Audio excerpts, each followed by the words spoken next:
भवति भारत अभ्युत्थानधर्मस्य तदात्मानं सृजाम्यहम् परित्राणाय साधूनां विनाशाय च दुष्कृतां धर्मसंस्थापनार्थाय संभवामि युगे युगे। अर्थात श्री कृष्ण कहते हैं कि जब जब पृथ्वी पर पाप बढ़ता है, धर्म की हानि होती है और अधर्म में वृद्धि होती है, तब तब सत्पुरुषों के उद्धार के लिए, धर्म की स्थापना करने के लिए मैं प्रत्येक युग में जन्म लेता हूँ। इसी के साथ मैं बुलाना चाहूँगा विंध्याचल हाउस को, जो गीता के 18वें भाग और 18वें अध्याय के महत्व को समझाते हुए अपनी प्रस्तुति देने मंच पर आए।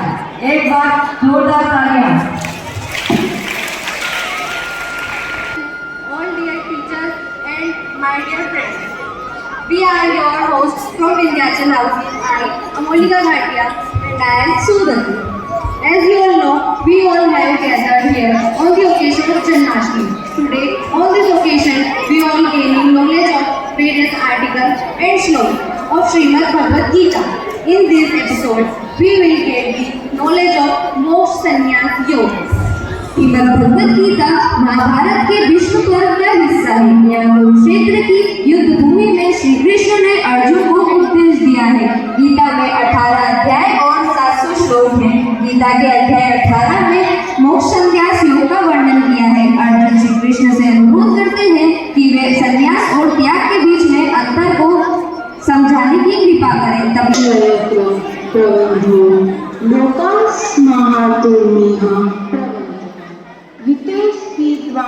न भविष्यन्ति सर्वे ये स्थिता पृथ्वी केषु युद्धः। अर्थात श्री भगवान अर्जुन को उत्तर देते हुए बताते हैं कि वे लोगों का नाश करने वाले महाकाल हैं और इस समय इन लोगों का नष्ट करने के लिए ही प्रवृत्त हुए हैं। कृष्ण समझाते हुए कहते हैं कि जो प्रतिपक्षियों की सेना में स्थित योद्धा लोग हैं, वे सब तेरे बिना भी नहीं रहेंगे। अर्थात तेरे युद्ध न करने पर भी इन सब का नाश हो जाएगा। इसी बात से कृष्ण का ज्ञान शुरू हुआ था कि अर्जुन जिनके लिए शोक करता है, ऐसा नहीं कि उनके युद्ध न करने से वो बच जाएंगे। अगर उनका मरना युद्ध की नियति है तो उसे कोई बदल नहीं सकता। भक्त्या मामभिजानन्ति यावन् यश्चास्मि ततस्त्वतो ततो मा तत्त्वतो ज्ञात्वा विशते तदन्तरम्। अर्थात इस पराभक्ति के द्वारा मुझे वह तत्वतः जानता है कि मैं कितना व्याप्त हूँ तथा मैं क्या हूँ। तत्वतः जानने के पश्चात तत्काल ही वह मुझ में प्रवेश कर जाता है, अर्थात वह स्वरूप बन जाता है। यस्य नाहं कृतो भावो बुद्धिर्यस्य न लिप्यते हत्वापि स इमान् लोकान् हन्ति न निभ्यते। अर्थात जिस पुरुष में अहंकार का भाव नहीं है और बुद्धि किसी गुण दोष में लिप्त नहीं होती, वह पुरुष इन सब लोगों को मारकर भी वास्तव में न मरता है और न ही पाप से बचता है। महाभारत के युद्ध का वर्णन 18 अध्याय में मिलता है और भीम ने दुर्योधन की जंगा पर प्रहार किया था, जिससे दुर्योधन की मौत हो गई थी और पांडव विजय हुए थे। महाभारत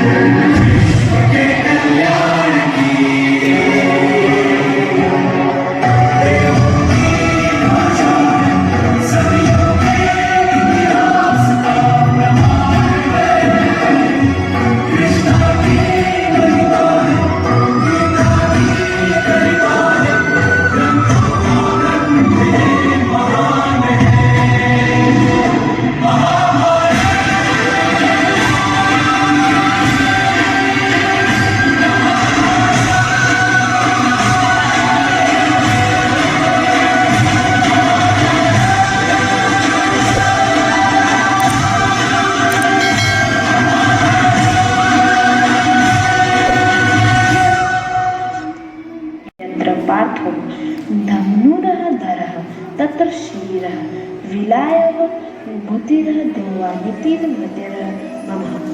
अर्थात जहाँ योगेश्वर श्री कृष्ण है और धनुधारी अर्जुन है, वहीं पर विजय विभूति और दृढ़ नीति, ऐसा मेरा मत है। गदा युद्ध आरंभ हो।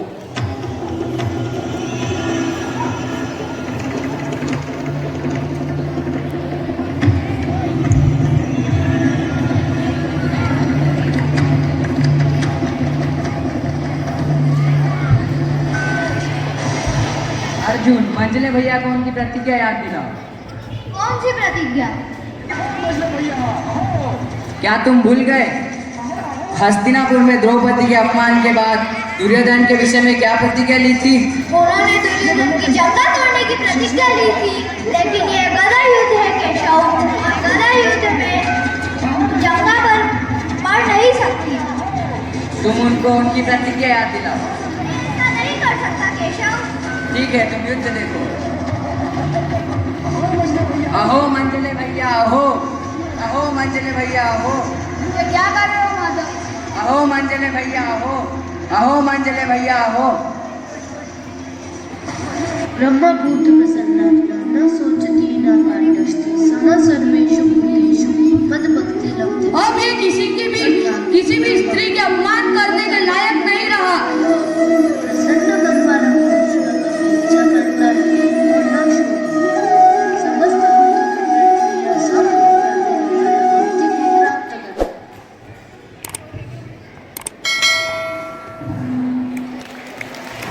कृष्ण ने जब जब धरती पर पाप अत्याचार अधर्म बढ़ा है, तब तब अलग अलग रूप में अवतार लेकर धर्म की रक्षा की है और अधर्म का नाश किया है। और आपके सामने क्लास 4 और 3 के द्वारा गाय के महत्व पर नाट्य प्रस्तुत किया जा रहा है। आप सभी जानते हैं कि गाय हमारी माँ है और हम सब इसे हमारी गौ माता के रूप में पूजते हैं। ऐसी मान्यता है कि गौ माता के अंदर 33 करोड़ देवताओं का वास होता है। ग्रंथों में भी सूरभि, कामधेनु, जो समुद्र मंथन के 14 रत्नों में से एक है, पर्णा, कपिला आदि गायों को माता का दर्जा दिया गया है। ऐसा माना जाता है कि गाय के पीछे के पैरों के खुरों के दर्शन मात्र से भी हमारी कभी अकाल मृत्यु नहीं होती। जिसने भी गाय के महत्व को नहीं जाना व समझा है, यह उसका दुर्भाग्य है। अतः मैं क्लास 4 और 5 के विद्यार्थियों को मंच पर आमंत्रित करता हूँ, आए और अपना नाट्य प्रस्तुत करें। आप मुझे रूखी सूखी चुप्पी देते हो, मैं खा लेती हूँ। कुछ लोग जरा से पैसे के लिए मुझे बेच देते हैं और कुछ लोग जरा से पैसे के लिए मुझे खरीद लेते हैं। आपके थोड़े थोड़े फायदे के लिए मुझे कितनी पीड़ा सहनी पड़ती है, बस वही आपको सुना रही हूँ। मैं तो नहीं हूँ इंसानों में, बिकता हूँ मैं तो इन दुकानों में। मैं तो नहीं हूँ इंसानों में, बिकता हूँ मैं तो इन दुकानों में। दुनिया बनाई मैंने हाथों से, मिट्टी से नहीं जज्बातों से। फिर रहा हूँ ढूंढता मेरे निशान, है कहाँ मेरे निशान, है कहाँ मेरे निशान।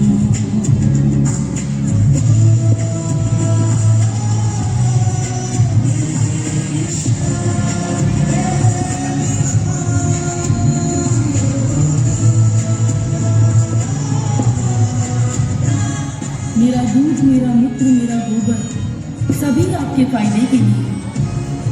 मैं वही गौ माता हूँ जिसे भगवान श्री कृष्ण नंगे पांव जंगल जंगल चराते फिरते थे, और मैं उन्हें इतनी प्रिय थी कि उन्होंने अपना नाम ही गोपाल रख दिया। उनको मेरे दूध से बना मक्खन बहुत ही प्रिय था। आज भी आप प्रसाद के रूप में मेरे दूध का बना मक्खन उन्हें चढ़ाते हैं।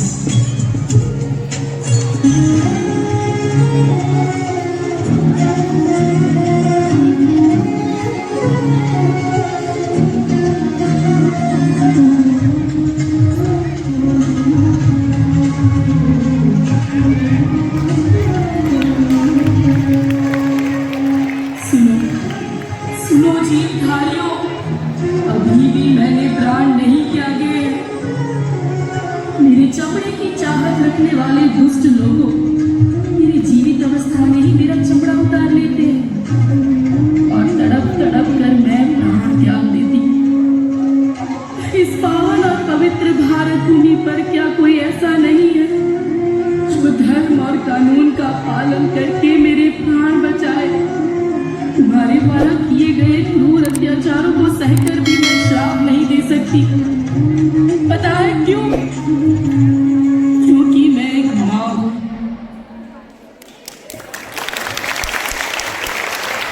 बहुत ही मनमोहक प्रस्तुति। छोटी छोटी गलियां, छोटे छोटे घर, छोटी गलियां